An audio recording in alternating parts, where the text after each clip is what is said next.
Discours de Christ des derniers jours.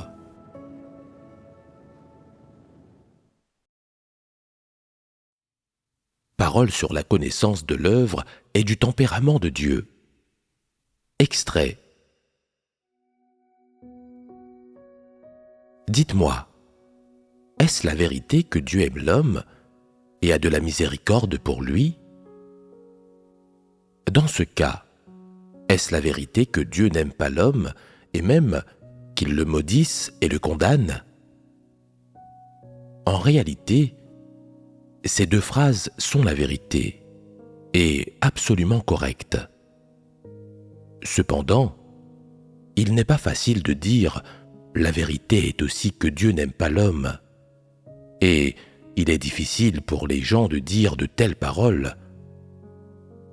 Elles ne peuvent être prononcées que lorsque l'on possède des connaissances sur le tempérament de Dieu. Quand tu vois que Dieu a fait quelque chose d'aimant, tu dis « Dieu aime vraiment l'homme ». C'est la vérité, c'est le fait de Dieu. Pourtant, quand on voit que Dieu a fait quelque chose qui ne correspond pas aux notions de l'homme, comme se fâcher contre l'hypocrisie des pharisiens, ou contre les antéchrists, et les maudire, tu penses « Dieu n'aime pas l'homme, il déteste l'homme ». Alors, tu as des notions sur Dieu et tu le renies. Donc, lequel de ces deux scénarios est la vérité? Il y a ceux qui ne peuvent pas expliquer cela clairement. Dans le cœur des gens, vaut-il mieux que Dieu aime l'homme ou qu'il n'aime pas l'homme? Sans nul doute, les gens préfèrent tous que Dieu aime l'homme et ils disent que l'amour que Dieu voue à l'homme est la vérité. Cependant, ils n'apprécient pas que Dieu n'aime pas l'homme. Donc, ils disent que ce n'est pas la vérité que Dieu n'aime pas l'homme et ils refusent d'admettre la formule « c'est aussi la vérité que Dieu n'aime pas l'homme ». Dans ce cas, comment l'homme détermine-t-il si ce que fait Dieu est la vérité ou non? L'homme se base entièrement sur ses notions et son imagination. Dieu devrait faire les choses comme il plaît à l'homme, et ce n'est la vérité que si Dieu se conforme aux notions et à l'imagination de l'homme. Si l'homme n'aime pas ce que Dieu fait, alors ce que Dieu fait n'est pas la vérité. Ce qui détermine la vérité de telle manière, connaissent-ils la vérité? Quand l'homme définit toujours Dieu en fonction de ses propres notions, quelles en sont les conséquences? Est-ce que cela mène à la soumission à Dieu ou à la résistance contre Dieu? Certainement pas à la soumission à Dieu, seulement à la résistance. Alors, ceux qui traitent toujours Dieu en se basant sur leurs notions et leur imagination, se soumettent-ils à Dieu? Ou alors résistent-ils à Dieu? Ils résistent à Dieu. Ce point peut se vérifier, et il est correct de discerner les choses ainsi. Les gens pensent que l'amour que Dieu voue à l'homme doit ressembler à un berger qui caresse un agneau, lui apportant chaleur et plaisir, et que cet amour doit satisfaire ses besoins émotionnels et physiques, de sorte que les gens estiment que c'est l'amour de Dieu. N'est-ce pas? Ils l'estiment, mais en réalité, le jugement, le châtiment et l'émondage de Dieu sont plus bénéfiques à la vie des gens. Cela aussi, c'est l'amour de Dieu pour l'homme. Après toutes ces discussions, vous pensez encore que l'amour que Dieu voue à l'homme est la vérité, et que, lorsqu'il n'aime pas l'homme, ce n'est pas la vérité. N'en est-il pas ainsi? C'est aussi la vérité que Dieu n'aime pas l'homme. Alors comment se fait-il que Dieu n'aime pas l'homme? De quoi s'agit-il? Ne pas aimer. Nous savons tous que Dieu aime l'homme, son tempérament juste, son jugement et son châtiment, sa réprimande et sa discipline. Tout cela fait partie de son amour. Donc, si Dieu n'aime pas l'homme, quelle en est la raison? C'est à cause de son tempérament juste. Le jugement et le châtiment relèvent-ils de ce tempérament juste? Oui, Si le jugement et le châtiment relèvent de ce tempérament juste, le tempérament juste de Dieu envers l'homme est-il aimant ou dépourvu d'amour? Il est aimant. Vous avez compris que l'amour que Dieu voue à l'homme relève de son tempérament juste. Mais ne pas aimer l'homme, ne relève-t-il pas aussi de ce tempérament? si, Comment Dieu peut-il ne pas aimer l'homme, tout en étant d'un tempérament juste?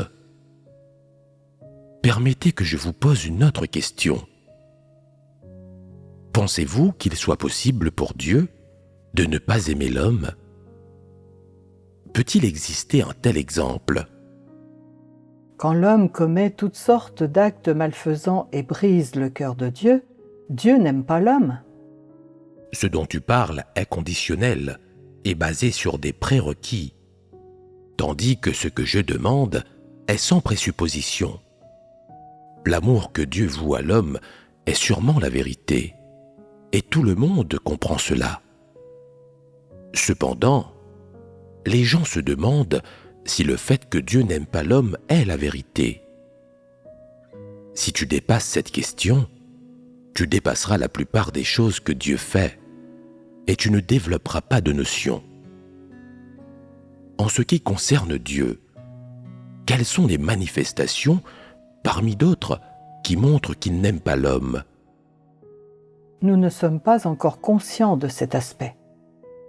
Vous ne l'avez pas ressenti, et vous ne l'avez pas vécu. À ce jour, quel terme susceptible d'expliquer que Dieu n'aime pas l'homme connaissons-nous? L'exécration, l'aversion, la haine et le dégoût, ainsi que le rejet, la détestation et l'abandon. Ce sont essentiellement ces termes-là. Tout le monde les comprend. Donc, peut-on dire que c'est l'équivalent d'une absence d'amour? Il montre de manière inhérente que Dieu n'aime pas l'homme. Donc, pensez-vous qu'ils sont la vérité? oui, ils sont la vérité. Selon vous, le fait que Dieu n'aime pas l'homme nécessite une prémisse. Dieu fait des choses dénuées d'amour pour l'homme dans le cadre de son amour pour l'homme. C'est cela la vérité. Supposons que cette prémisse n'a ni élément ni base pour l'amour, et que Dieu fait alors des choses dénuées d'amour pour l'homme, et montre qu'il n'aime pas l'homme. Vous ne pourrez pas vérifier si le fait que Dieu n'aime pas l'homme est la vérité. Et vous ne pourrez pas non plus comprendre entièrement ces choses. C'est là que se situe le cœur du problème. Et, par conséquent, nous devrions échanger à ce sujet. Pensez-vous que Dieu, en tant que Seigneur de tous les êtres créés, a créé cette humanité et qu'après avoir fait cela, il doit s'occuper des gens, gérer ce qu'ils mangent et boivent, et diriger toute leur vie et leur destinée? C'est-à-dire, Dieu a-t-il le pouvoir de s'occuper de toi s'il le veut, et de te jeter dans la multitude, ou dans un certain environnement s'il ne veut pas s'occuper de toi, te laissant sombrer ou surnager? Oui, Comme Dieu dispose de ce pouvoir, n'est-ce pas la vérité que Dieu ne se soucie pas de l'homme? C'est conforme à la vérité. Comment peut-on dire que c'est la vérité? s'agissant de l'identité et du statut de Dieu, ainsi que de la différence entre Dieu et l'humanité. Dieu s'occupera de toi s'il le souhaite, et il ne s'occupera pas de toi s'il ne le souhaite pas. Autrement dit, il est approprié que Dieu s'occupe de toi s'il le veut, et c'est raisonnable s'il ne le veut pas. De quoi cela dépend-il ? Cela dépend du bon vouloir de Dieu, et c'est la vérité. Il y a ceux qui disent « Non, puisque tu m'as créé, tu dois t'occuper de ce que je mange et bois. Tu dois t'occuper de moi tout le reste de ma vie. » Est-ce conforme à la vérité ? C'est déraisonnable, et ce n'est pas cohérent avec la vérité. Si Dieu a dit « Après t'avoir créé, je t'ai mis à l'écart, et je ne m'occuperai plus de toi », c'est le pouvoir du Créateur. Tout comme Dieu a pu te créer, il a le pouvoir de te mettre à l'écart, dans un bon endroit ou un mauvais endroit. C'est le pouvoir de Dieu. Quelle est la base du pouvoir de Dieu ? C'est l'identité et le statut de Dieu, de sorte qu'il peut s'occuper ou non de toi, et que, dans les deux cas, c'est la vérité. Pourquoi est-ce que je dis que c'est la vérité ? Voici ce que les gens devraient comprendre. Quand tu l'auras compris, tu sauras qui tu es, qui est le Dieu en qui tu crois, et quelles sont les différences entre toi et Dieu. Revenons à l'affirmation selon laquelle Dieu n'aime pas l'homme. Dieu doit-il aimer l'homme ? Non, Comme rien ne l'y oblige, est-ce la vérité que Dieu n'aime pas l'homme ? c'est la vérité.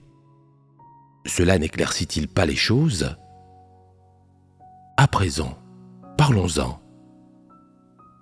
Comme l'humanité a été corrompue par Satan et a un tempérament satanique et corrompu, si Dieu ne sauve pas l'humanité et ne l'amène pas à lui, alors quelle est la relation entre l'homme et Dieu ? Il n'y a pas de relation. C'est faux. En fait, il y a une relation. Dans ce cas, de quelle sorte de relation s'agit-il ? C'est une relation hostile. Tu es hostile à Dieu, et ta nature essence est hostile à l'essence de Dieu. Donc, est-il raisonnable que Dieu ne t'aime pas ? Est-il raisonnable que Dieu te déteste, te haïsse, soit dégoûté par toi ? C'est raisonnable, Pourquoi est-ce raisonnable ? parce que rien en nous n'est digne de l'amour de Dieu et que nos tempéraments sont trop gravement corrompus. Dieu est le Créateur et tu es un être créé. Mais en tant qu'être créé, tu n'as pas suivi Dieu, ni écouté ses paroles. Au lieu de cela, tu as suivi Satan et tu es devenu l'opposé et l'ennemi de Dieu. Dieu t'aime parce qu'il a l'essence de la miséricorde. Il a pitié de toi et il te sauve. Dieu a cette essence. Dieu a de la miséricorde pour l'humanité qu'il a créée et il prend soin d'elle. Son amour pour toi est une révélation de son essence, ce qui est un aspect de la vérité. D'un autre côté, l'humanité n'est pas digne de l'amour de Dieu. L'humanité est arrogante, elle déteste les choses positives, elle est malveillante, méchante, elle hait Dieu et lui résiste. Donc, étant donné l'essence de Dieu, sa sainteté, sa droiture, sa fidélité et, en plus de tout cela, son autorité, comment peut-il aimer une telle humanité ? Dieu peut-il être compatible avec une telle humanité? Peut-il l'aimer? Non. Comme il ne le peut pas, quand Dieu entre en contact avec les gens et veut les sauver, que manifeste-t-il? Dès que Dieu entre en contact avec les gens, il manifeste du dégoût, de la détestation et de la haine. Et il déteste et abandonne ce qui cause un mal grave. Ce n'est pas de l'amour. Alors, est-il vrai que Dieu n'aime pas l'homme? Dieu n'aime pas l'homme, c'est la vérité. Est-il correct que Dieu n'aime pas ce qui lui résiste? C'est juste, raisonnable et déterminé par le tempérament juste de Dieu. Donc, là aussi, c'est la vérité que Dieu n'aime pas l'homme. Qu'est-ce qui détermine que c'est la vérité? C'est déterminé par l'essence de Dieu. Donc, en fin de compte, est-ce que Dieu aime l'homme? En réalité, d'après l'essence et la manifestation de l'homme n'est pas digne de l'amour de Dieu. Mais Dieu peut encore beaucoup aimer l'homme. Selon vous, Dieu est-il la vérité? Son essence est-elle sainte? D'un autre côté, comme l'homme est vraiment dégoûtant et sa corruption très profonde, Dieu peut-il aimer l'homme sans ressentir un peu de haine? S'il n'y a pas un peu de haine, un peu d'aversion ou de dégoût, alors ce n'est pas conforme à l'essence de Dieu. Dieu est, déteste et est dégoûté par cette humanité. Et il en a assez d'elle. Mais il est encore capable de sauver les gens. Et c'est là le véritable amour de Dieu, l'essence de Dieu. Le fait que Dieu n'aime pas l'homme est dû à son essence. Et le fait qu'il puisse quand même aimer l'homme est aussi dû à son essence. Donc, maintenant que c'est clair, quelle est la vérité? Que Dieu aime l'homme ou qu'il n'aime pas l'homme? Les deux sont la vérité. Maintenant, c'est décidé. Donc, l'homme peut-il y arriver? Aucun homme ne peut y arriver. Il n'y a pas une seule personne qui le puisse, pas même les gens envers leurs propres enfants.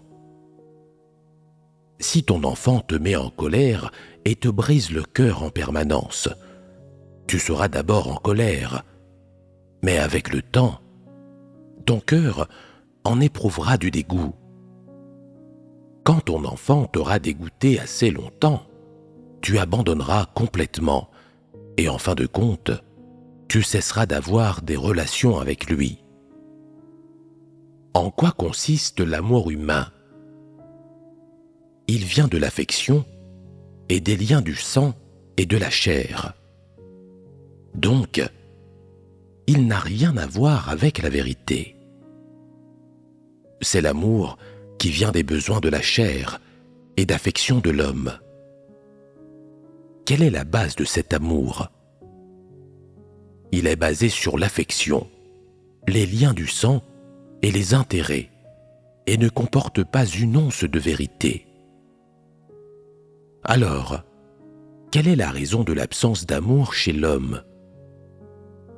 Comme il a haï, détesté et été dégoûté par quelqu'un qui lui a brisé le cœur, il n'aime plus. Il ne peut plus aimer. Dans quelle mesure pensez-vous que cette humanité a brisé le cœur de Dieu? C'est indescriptible. Oui, c'est indescriptible. Alors, Dieu aime-t-il encore l'homme? Tu ne sais pas si Dieu aime l'homme, mais En ce moment même, Dieu te sauve. Il œuvre constamment. Il s'adresse à toi pour te guider et subvenir à tes besoins. Il te soutiendra jusqu'au tout dernier moment, quand son œuvre sera achevée. N'est-ce pas de l'amour? Est-ce que l'humanité est capable d'aimer comme cela? Quand les gens n'ont plus de besoins émotionnels, quand leurs liens de sang sont rompus et qu'il n'y a plus de lien d'intérêt entre eux, ils n'aiment plus. Leur amour a disparu et ils décident alors d'abandonner, de ne plus s'investir. Ils ont complètement abandonné. Quelle est l'expression essentielle de l'amour? C'est d'effectuer des choses concrètes et d'obtenir des résultats. Et si ces choses aimantes ne sont pas faites, alors il n'y a pas d'amour. Certains disent que Dieu est l'homme, mais ce n'est pas entièrement correct. Dieu te hait, mais t'a-t-il moins parlé pour autant? T'a-t-il donné moins de vérité? A-t-il moins œuvré en toi? Non. Donc, quand tu dis que Dieu te hait, tu n'as aucune conscience. Tes mots sont déraisonnables. Il n'est pas faux que Dieu te haïsse, mais il t'aime quand même, et il a beaucoup œuvré en toi.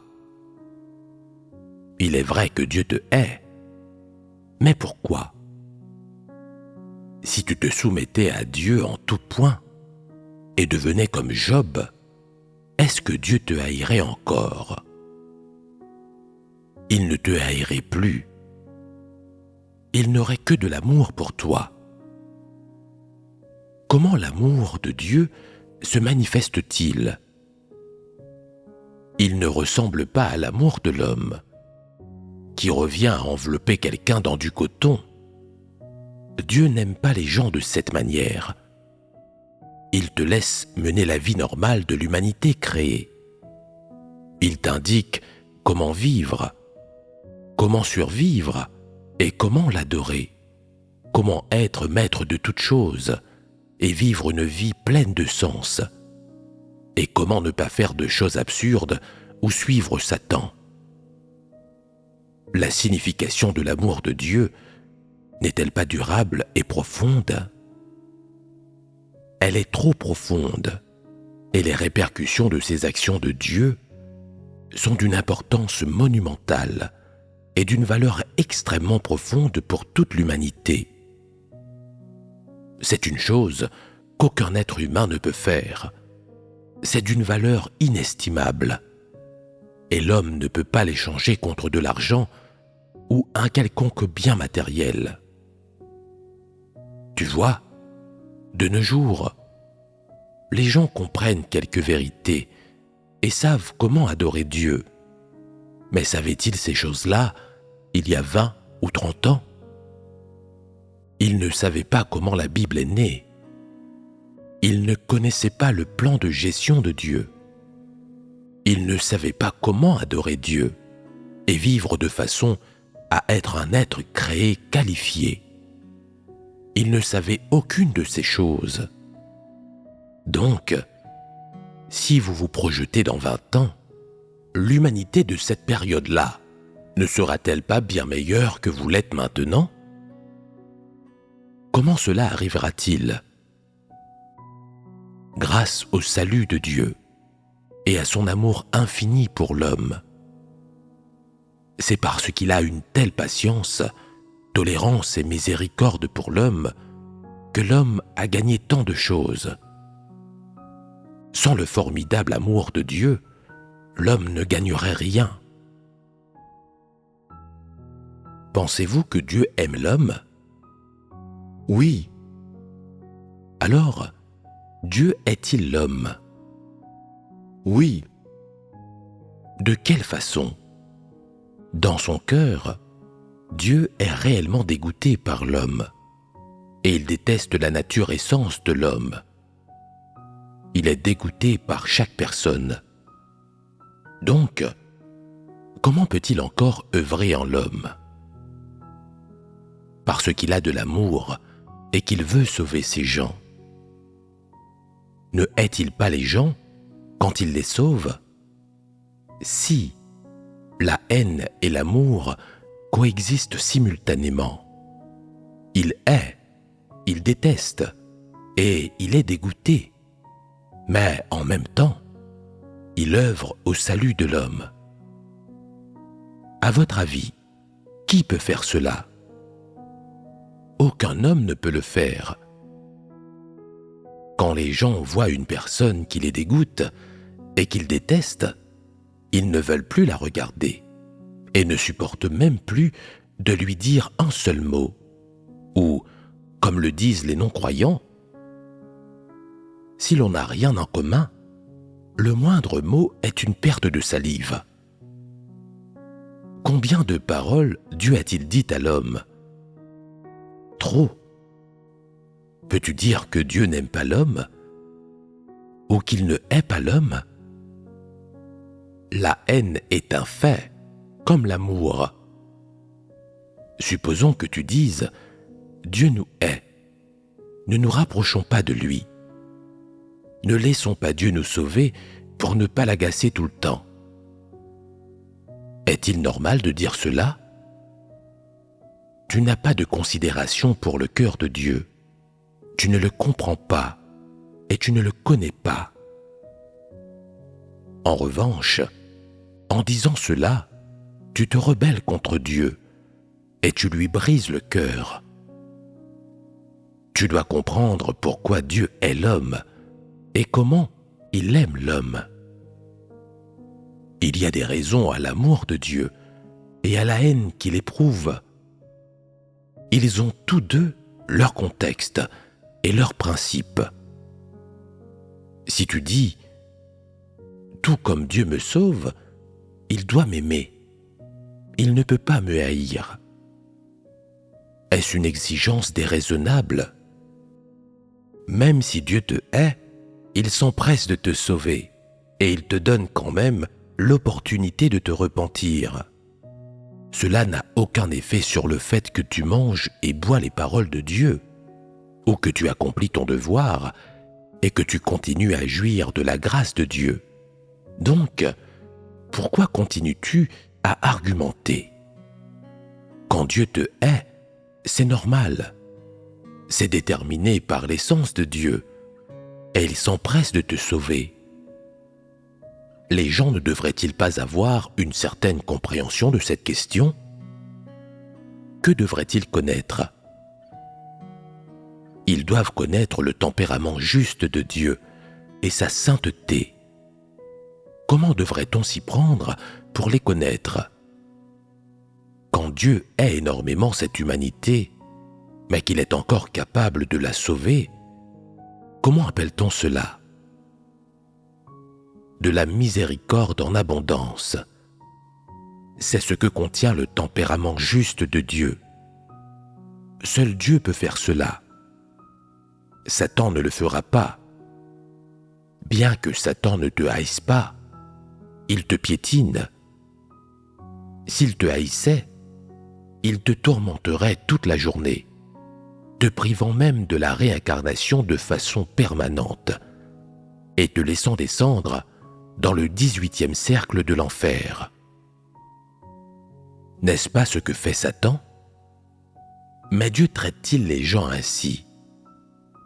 Absolument pas. Dieu donne aux gens assez d'opportunités de se repentir. Donc, ne crains pas que Dieu te haïsse. Sa haine à ton égard est déterminée par son essence. Ne te détourne pas de Dieu parce qu'il te hait, en pensant « Je ne suis pas digne d'être sauvé par Dieu, donc Dieu n'a pas besoin de me sauver. » Épargnons-lui tout souci et ne délaisse pas Dieu. Cela poussera Dieu à t'exécrer d'autant plus parce que tu l'auras trahi et humilié et parce que tu auras permis à Satan de se moquer de toi. Pensez-vous qu'il en soit ainsi? Parfois, quand on me congédie, ou quand je subis des revers et des échecs, j'ai l'impression que j'ai brisé le cœur de Dieu et qu'il ne me sauvera plus. Mon cœur est dans un état d'évitement de Dieu. Si tu brises le cœur de Dieu, cela n'a rien de temporaire. Tu as brisé le cœur de Dieu il y a longtemps, et plus d'une fois. Cependant, renoncer à toi-même véritablement revient à laisser Dieu t'abandonner complètement et ne pas te sauver, ce qui brisera réellement le cœur de Dieu. Dieu ne condamnera pas les gens à mort, ni ne tirera de conclusion à leur sujet, en raison de leur comportement momentané ou de leur comportement sur une période donnée. Il ne fera pas cela. Alors, comment peux-tu connaître le tempérament de Dieu? Comment remédier aux notions et aux idées fausses de l'homme? Tu ne sais pas ce que Dieu pense sur beaucoup de choses, ni comment associer cela avec son tempérament juste et sa sainte essence. Tu ne comprends pas, mais il y a une chose que tu dois retenir. Quoi que fasse Dieu, l'homme doit se soumettre. L'homme est un être créé, fait d'argile, et il doit se soumettre à Dieu. C'est le devoir, l'obligation et la responsabilité de l'homme. C'est l'attitude que les gens devraient avoir. Quand les gens ont cette attitude, comment devraient-ils traiter Dieu et les choses que fait Dieu? Ne les condamne jamais, de peur d'offenser le tempérament de Dieu. Si tu as des notions, alors corrige-les, mais ne condamne ni Dieu, ni les choses qu'il fait. Si tu les condamnes, tu es fini. C'est comme se tenir du côté opposé à Dieu, sans aucune chance de recevoir le salut. Tu diras peut-être: je ne me tiens pas à l'opposé de Dieu maintenant, mais je comprends mal Dieu. Ou, dans mon cœur, je doute un peu de Dieu. Ma foi est petite et j'ai des faiblesses et de la négativité. Tout cela est gérable. On peut le corriger en cherchant la vérité, mais ne condamnez pas Dieu. Si tu dis « ce que Dieu a fait n'est pas juste », ce n'est pas conforme à la vérité. Donc, j'ai raison de douter, de remettre en question et d'accuser. Je répandrai cette opinion partout et je convaincrai les gens de le remettre en question. Ce sera problématique. L'attitude de Dieu envers toi changera et, si tu condamnes Dieu, tu seras complètement fini. Il existe trop de façons dont Dieu pourra exercer des représailles contre toi. Par conséquent, les gens ne devraient pas s'opposer délibérément à Dieu. Si tu fais quelque chose qui s'oppose à lui involontairement, ce n'est pas un gros problème, parce que tu ne l'auras pas fait intentionnellement ou volontairement, et Dieu te donne une chance de te repentir. Si tu sais qu'une chose est le fait de Dieu, et si tu la condamnes intentionnellement et incites tout le monde à se rebeller de concert, alors c'est problématique. Quel en sera le résultat? Tu finiras comme les 250 chefs qui ont résisté à Moïse. Tu sais que c'est Dieu, mais tu oses quand même t'opposer à lui. Dieu ne débat pas avec toi. Il a l'autorité. Il fend la terre qui t'avale directement et c'est tout. Il ne te verra ni n'écoutera plus jamais tes raisonnements. C'est le tempérament de Dieu. Comment le tempérament de Dieu se manifeste-t-il à ce moment-là? Par le courroux. En conséquence, les gens ne doivent en aucun cas s'élever contre Dieu ou provoquer son courroux. S'ils venaient à offenser Dieu, le résultat serait la perdition.